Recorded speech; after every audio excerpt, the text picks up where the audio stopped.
Era alla guida di una Porsche Cayenne con targa ucraina quando è stato fermato dagli uomini della Guardia di Finanza lungo la strada regionale castellana. È finito nei guai un imprenditore polacco residente ufficialmente in Polonia ma domiciliato nella provincia di Treviso, denunciato per contrabbando e sequestrata l'auto. Secondo gli accertamenti il SUV di lusso del valore di circa 140.000 euro era stato immatricolato in Ucraina nell'agosto del 2024. Il veicolo era stato poi importato in Italia eludendo il pagamento dei diritti doganali con un'evasione stimata intorno ai 40.000 euro. L'imprenditore polacco, oltre ad aver utilizzato l'autovettura nel territorio regionale, ha anche acquistato circa un anno fa un immobile nel Trevigiano, ottenendo l'agevolazione prima casa, motivo per cui è stato ricondotto al Trevigiano il centro principale degli interessi del cittadino polacco. Oltre alla residenza ufficiale in Polonia, l'imprenditore ha legami stabili con l'Italia. Le indagini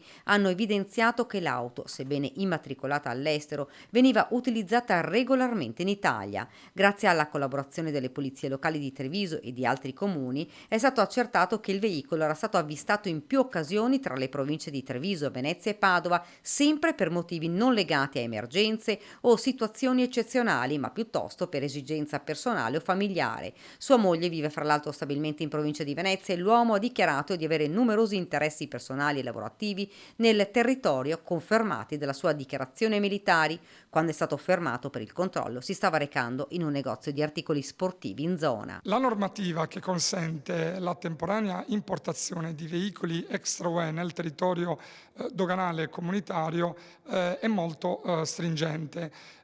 Può essere utilizzato un veicolo extra UE solo nel caso in cui ricorrano ragioni di emergenza o di lavoro. L'imprenditore è stato denunciato per contrabbando, un'accusa che comporta sanzioni molto severe. La legge prevede una multa compresa tra 2 e 10 volte l'importo dei diritti di confine evasi, oltre alla confisca obbligatoria del veicolo.